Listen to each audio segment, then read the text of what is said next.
Hello everyone. ఈ వీడియోలో మనం ఇంటర్వ్యూకి మనం ఎలా ప్రిపేర్ అవ్వాలి, ఎలా ప్రిపేర్ అయితే మనకి పక్కాగా జాబ్ వస్తుంది అనే దాని గురించి ఈ వీడియోలో మనం డిస్కస్ చేద్దాం. Before going in to main topic నాదొక చిన్న రిక్వెస్ట్ ఉంది. అదేంటి అని అంటే, మీరు గనక ఇంకా మన ఛానల్ని సబ్స్క్రైబ్ చేసి ఉండకపోతే please do subscribe our channel.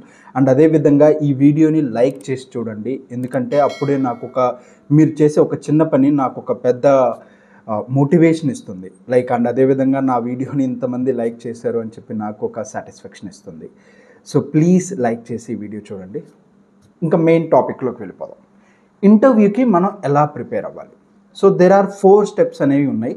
ఈ 4 స్టెప్స్ కనుక మీరు ఫాలో అయితే డెఫినెట్గా మీకు ఇంటర్వ్యూలో సక్సెస్ అవ్వడానికి స్కోప్ ఉంది. అండ్ ఒక జాబ్ తెచ్చుకోవడానికి కూడా, అండ్ ఒక మంచి శాలరీ ఉన్న జాబ్ తెచ్చుకోవడానికి కూడా ఒక స్కోప్ అనేది ఉంటుంది. అది ఏంటి అని అంటే, రెజ్యూమ్. ఒక మంచి రెజ్యూమ్ అనేది పక్కగా ప్రిపేర్ చేయాలి.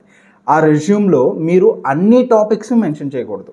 అంటే ఎలా అంటే, మీకు ఒక చిన్న ఎగ్జాంపుల్, ఇప్పుడు SAP FICO అనేది ఉంది, end user point of view R2R అనేది ఉంది. R2Rలో మనకి చాలా టాపిక్స్ ఉన్నాయి, right? Kind of bank reconciliation, inter company transaction, foreign currency revaluation, fixed assets, and అదేవిధంగా P2P పాయింట్ ఆఫ్ వ్యూలో accounts payable related things like vendor invoice processing, vendor payment processing, and customer point of వ్యూలో అంటే accounts receivable point of వ్యూలో customer invoice processing, customer payments, ఇలా మనకి చాలా things ఉన్నాయి. ఇప్పుడు వాటన్నిటినీ కూడా రెజ్యూమ్లో నేను వర్క్ చేశానని పెడితే ఎవ్వరు కూడా మిమ్మల్ని నమ్మరు. ఎందుకోనంటే ఇన్ రియల్ టైమ్ సినారియోలో ఏవైనా కొన్ని పర్టికులర్ ప్రాసెస్ మాత్రమే వర్క్ చేస్తారు. ఇప్పుడు ఫర్ ఎగ్జాంపుల్ బ్యాంక్ రీకన్సిలేషన్ ఉంది అని అంటే దానికంటూ ఒక పర్టికులర్ టీం ఉంటుంది. ఆ పర్టికులర్ టీం వాళ్ళ డైలీ రెస్పాన్సిబిలిటీ ఓన్లీ రీకన్సిలేషన్. అంతేకాని వాళ్ళు అకౌంట్స్ రిలేటెడ్ అంటే పేబుల్ రిలేటెడ్ ఎంట్రీస్ వాళ్ళు రికార్డ్ చేయరు. వాళ్ళ responsibility is a bank reconciliation. And కొంతమంది బ్యాంక్ రీకన్సిలేషన్తో పాటు మేబీ సమ్ అదర్ యాక్టివిటీస్ కూడా హ్యాండిల్ చేస్తుంటారు, రైట్? సో ఇప్పుడు దాన్ని బట్టి మీరు అర్థం చేసుకోవాల్సింది ఏంటి అని అంటే, ఎవరు కూడా కంప్లీట్గా SAP FICOలో ఉన్న అన్ని యాక్టివిటీసు హ్యాండిల్ చేయరు. మీరు రెజ్యూమ్లో కూడా అలాంటివే మెన్షన్ చేయాలి. అంటే కొన్ని యాక్టివిటీస్ మీద వర్క్ నాలెడ్జ్ ఉందని చెప్పడం, అంటే ఎక్స్పీరియన్స్ ఉంది అని చెప్పడం, అండ్ కొన్ని యాక్టివిటీస్కి నేను వర్క్ చేయలేదు but I have the knowledge అన్నట్టు మీరు అక్కడ పెట్టాలి రెజ్యూమ్లో. ఈవెన్ దో ఇంటర్వ్యూలో కూడా మీరు అదే చూయించుకోవాలి. సో నేను అన్ని యాక్టివిటీస్ మీద వర్క్ చేశాను అని అంటే ఎవరు కూడా నమ్మరు. మీరే కాదు, మీ మేనేజర్ కూడా అన్ని యాక్టివిటీస్ మీద వర్క్ చేసి ఉండడు.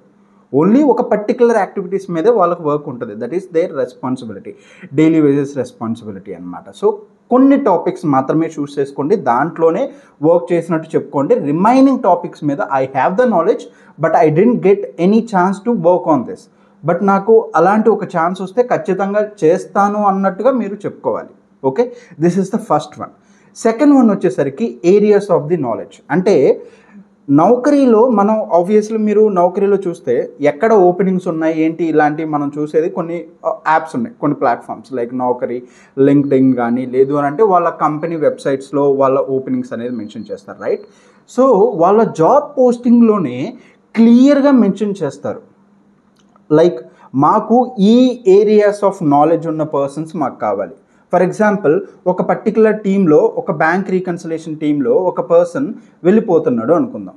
ఓకే, రిజైన్ పెట్టి వెళ్ళిపోతున్నాడు అనుకుందాం. ఇప్పుడు ఆ సినారియోలో ఇప్పుడు వాళ్ళు ఆ పర్టికులర్ ఆ ఎంప్లాయ్ యొక్క ప్లేస్ని రీప్లేస్ చేస్తున్నారు కాబట్టి, సో ఎవరైతే ఉన్నారో ఇప్పుడు ఆ పర్సన్ని బ్యాంక్ రీకన్సిలేషన్ నాలెడ్జ్ ఉన్న పర్సన్ని వాళ్ళు హైర్ చేసుకోవాలి. ఎందుకంటే ఆ టీంలోనే రిక్వైర్మెంట్ ఉంది కాబట్టి.